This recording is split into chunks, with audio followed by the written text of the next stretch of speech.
What's up, everybody? Back in the garage shop again today, doing something a little different. This is kind of a tool build that I'm doing here. I went ahead and picked me up a Jegs parts washer, one of their 20-gallon models. Now, they're a good parts washer. I looked at Harbor Freight and I could not find theirs, and I'm not against yellow at all. I like Jegs. I've got a lot of Jegs stuff, but I do kind of like yellow over the Fisher Price Play School setup color that Harbor Freight's parts washer is, and I actually couldn't find theirs on their website anymore, so I don't know what's going on there. But I don't want to keep this stock because I use a safety clean unit at work, and I like their design better on how their system works. I don't like having the washer fluid set in the washer tank, so I'm probably going to build a under sump system, and that's where I'm wondering if I've thought about using a base. This is a 16-gallon drum that I put my used oil in.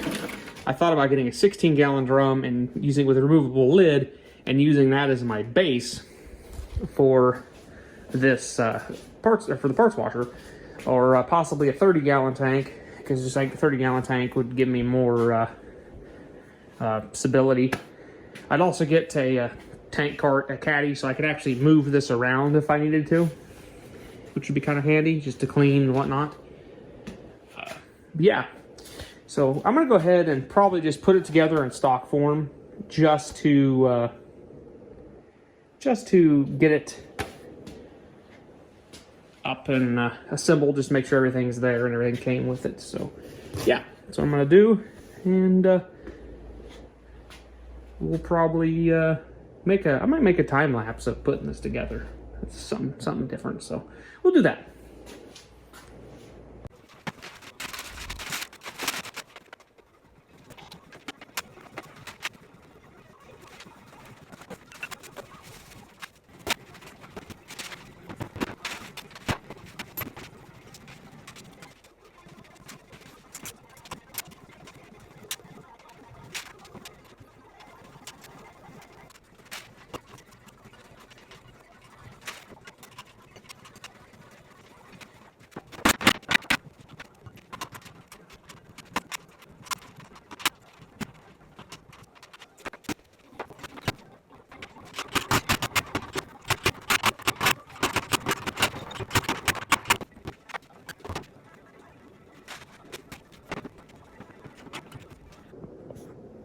All right, so here it is, all put together in stock form. For the normal person that don't like modifying their stuff, this would be a fine parts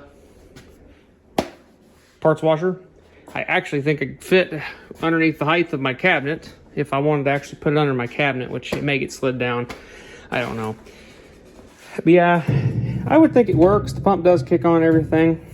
We're going to go ahead and, like I said, modify this. I'm going to probably end up putting it on a 16-gallon drum like this one over here. I have to get another drum. I'm probably just going to get a new one with a removable lid, so then I know removable with the ring. They're kind of pricey. They're like $100. So yeah, I'll have quite a bit of money in this. I'll end up buying a filter too.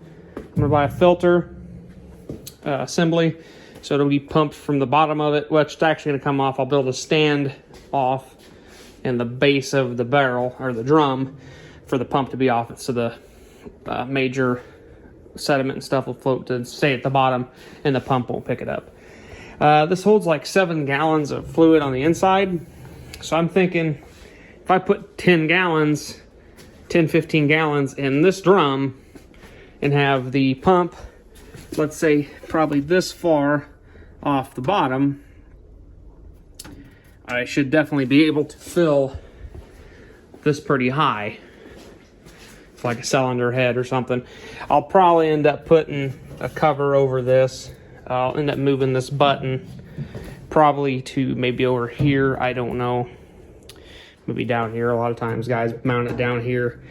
Other benefit of putting it on a barrel will be it's going to be taller. It's going to be about 3 to 4 inches taller, which will be kind of nice. I'm debating on doing this when I do it, cutting the barrel opening out in this base on the shelf, and then this will slide over and kind of act as an extra support, but then I won't totally lose all of the, I'll just take the legs off right at the bottom of the shelf, and then I'll have a suspended shelf. I can put brushes or some other, like a wire wheel or something, Scotch-Brite, whatever, down here, so I can have a little extra storage, which wouldn't be a bad deal. So anyways, that's where we're going to stop for right now, and I'll pick you guys back on. Okay, so I got some parts. I don't have everything to make this all function yet, but I have the majority of stuff just to get a good start on it. So what I'm going to go ahead and do is be installing a Durrell. They're 1578 filter housing with a wick 51515 filter, and then I have these bung adapters. That's going to go one side out in the middle and the back, and that's going to be for this 3-way valve. Now this is a T valve, so when you turn this, it flips over. So basically what I'm going to do, on one side it's going to come out with these, I can't remember what these are called, but I have the tool to split them. But I'm going to come out one side of that with this, and then the other side is going to come out to just a hose with a brush, so you can be able to switch between the brush and those. And I'm pretty sure you probably can,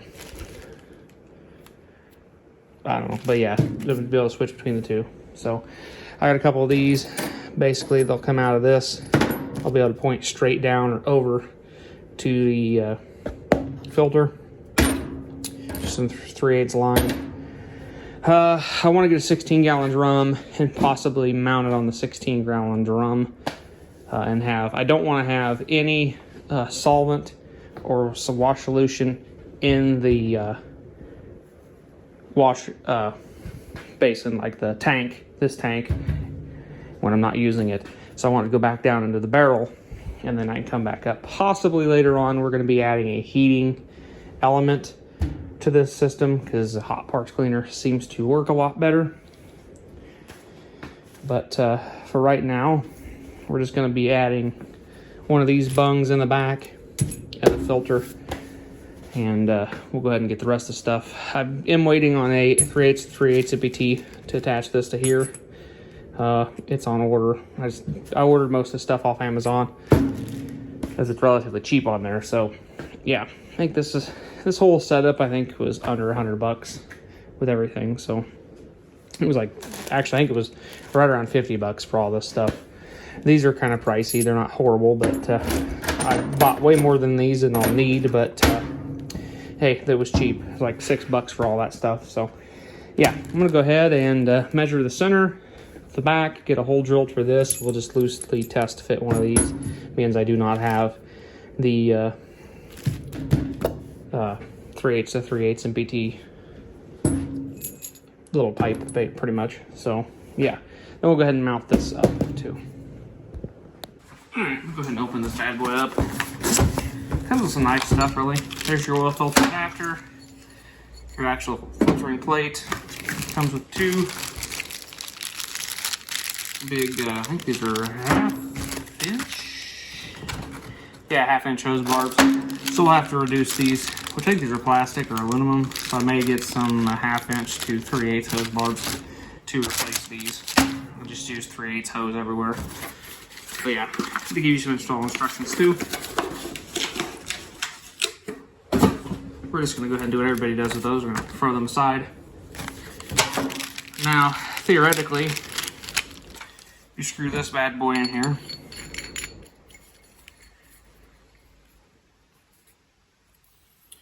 And then you should be able to screw this bad boy on there.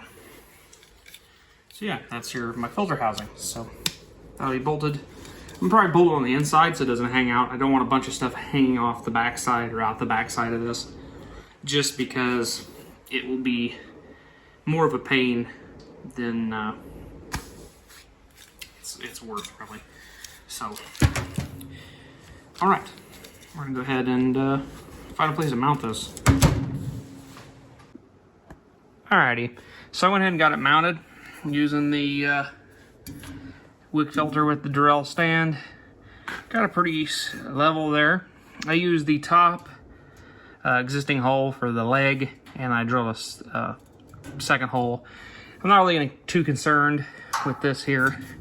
It's very sturdy, so I don't think that would be going to be a problem.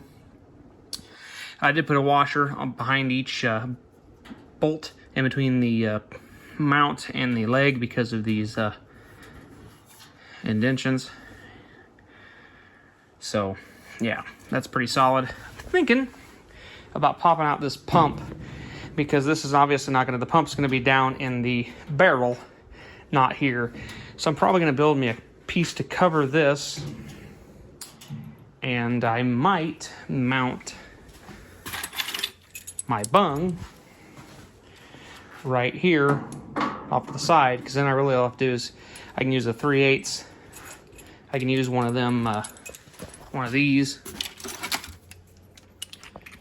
like this, point it straight down, and then get a 1/2 inch to 3/8 barb, and have it point right down into the pump.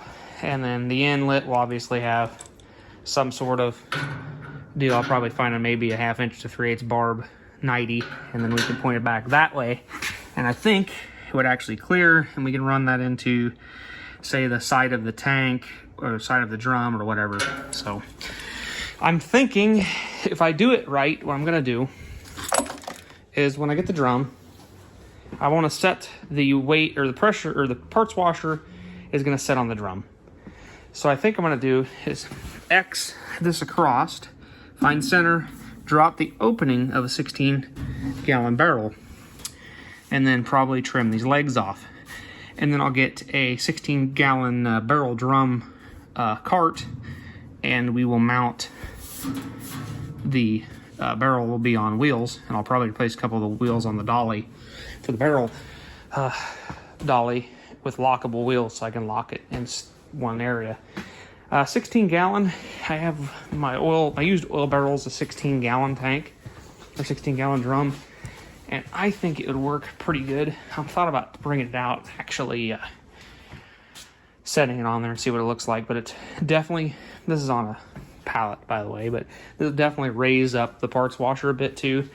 Personally, I feel it's too low, and if I had to wash anything for an extended period of time, I would definitely feel it in my back, I would think. So, but that pretty much means it'll be a little taller. We won't be using the 4 bases. We'll be using the 16-gallon drum as the base. I don't know if I'm going to build something that will hold the tank to the drum. So we'll see that. I definitely have to get a drum with a removable lid so I can get in there and take the pump out of this, which they're pretty simple setups, really. That's the pump. What I'll probably do with it, if I do submerge it, I will find a I thought about putting this whole setup down in there, but I'm definitely going to get some nice cord, do some heat shrink, and we'll run that up and out one of the weatherproof connections, grommets on the drum. The 16-gallon drum won't be full. I will probably put 10 to 12 gallons of solvent in it. So, I mean, it won't be full. It'll be plenty enough. This is 20 gallons, which it only holds like 7 gallons of solvent before you get up too high. I don't see myself ever needing to get up much past this indention, because whatever part that's big that I set in here that I'm going to need to, that's going to be that big, will make up the circumference of the fluid. So it will be offsetting the fluid, causing the level to rise. And you can't go too tall because of the pump. Now that's unless we seal this off real good, which I do want to build a plate, and that's where I want to come in with this and my valve. So this will be right here. Then we'll probably do a 90, and that'll have the hose, and then we'll have our pop fittings, whatever these things are called. I'll put it up on the screen. So yeah, but I think that's gonna work. So now what I'm gonna do is build me a little block off plate. All right, I pulled the pump housing apart, got the pump out, managed to break the top off of it because it just was not setting quite flat. So I'm gonna get some new glue and reseal it. But the nice part is underneath this, the pump is, I don't know if you can see in there, but it's all nice and epoxy filled. So that's not a problem. But yeah, to get this out, it's setting on them slots. All I had to do was pop this bottom off, and it slid right off of the bottom off, and the bottom just snaps back on there. This fitting here, what was in it was this pipe. It's a comes off undoable here. I believe this isn't 3/8, this is quarter, I believe. Then it goes to a 1/2 inch, which the pump is 1/2 inch MPT, which my 1/2 inch adapter for my whatchamacallit, my 1/2 inch adapter for my fuel or my oil filter housing fits in there good. So what I'm thinking I'm going to do is get a long extents of steel pipe, 3/8. I'm going to go from a 1/2 inch to 3/8 diameter steel pipe, and run that up the back. That'll be kind of a support for the pump itself, so it won't have to be just dead hanging. It won't be sitting there rocking on a hose. It'll actually have a steel. I mean, these threads at the end of the day will be the weak point, but we might build a brace that comes up, build something that wraps around the back of it or something. It comes up to the pipe and is like hose clamped onto it or something, just to help support it. Because I'm going to come out of the barrel, and then I'm going to go into the filter housing, then up and up into here. So for the switch, I think I'm going to go ahead and mount it right there, just a little farther forward. Still got a pretty good length of cord, and you'll hit the switch, mount that there, ground it, whatever, all that stuff. And I have an Amazon Basic 16 gauge extension cord that I bought for like battery tenders and stuff. I'll probably just take the end off of it and use that as my wire, because it's nice sealed wire. I don't know how the housing will hold up to some of the corrosives that's going to be in the tank for solvents, but we'll see what solvent I end up using and how this stuff handles it anyways. So yeah, I'm going to go ahead and get that switch mounted, and yeah, maybe build a plate, like I said, build a plate to cover this up. So we'll probably cut you guys back on when I get that done. All right, guys, so it's panels made, switch is relocated. Now, a few things I changed, and I may go back through and change it. I almost need to lower this down a smidge because it doesn't let the side set all the way down, but I do plan to put some foam, some sort of seal around the lid, so that probably will help a little bit. But if I do have to, I can always go through and re-drill 2 new holes and lower it down about 1/4 inch. For the panel, I went ahead and just cut the top of this off, because first of all, I didn't have any yellow matching paint, and it was the same thickness as the parts washer, pretty close anyways, and has this nice ribbed edge, which adds an additional strength in that.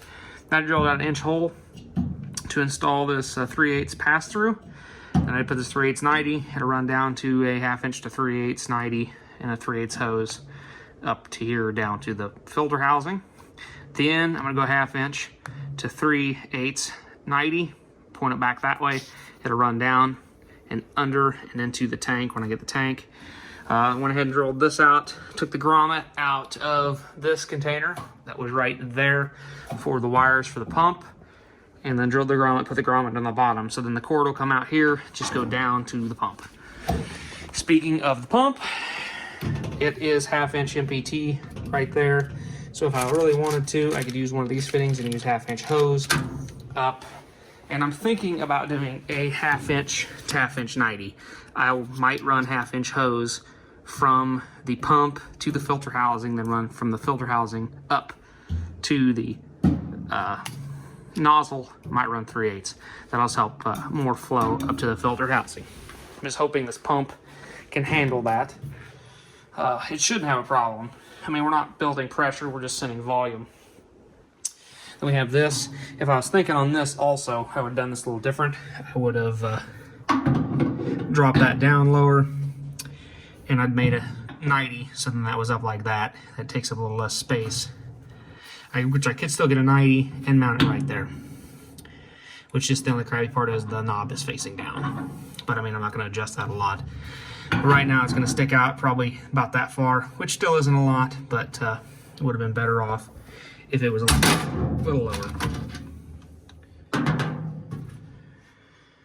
So yeah, I also could modify that as well. I could put another bung in lower and just cap this bung off and use it for something else. I got these, like I said, I'm going to use those for the deal. I'm probably going to come out the back of this, get an adapter just to quarter, run that out and then I'll run around, or I'll run the wand out the back and run that around this way. I don't know. Normally, though, when you use the brush, you're using it on left-handed, so I'll be over here washing and everything. And then your hose can run this way, then you can kind of run it up the back way. And then you can use it to rinse parts off and it's out of your way. You don't really want that running up in front of you. So I think that's how it's going to work there. This seems to work pretty good. We may move that down, like I said, and we may also move this down. But I don't want this too terribly low because yeah, I just don't want it too terribly low because I don't really want this submerged in this solvent if I do fill the tank up. So I also need to get some kind of sealant around this plate because this isn't totally square.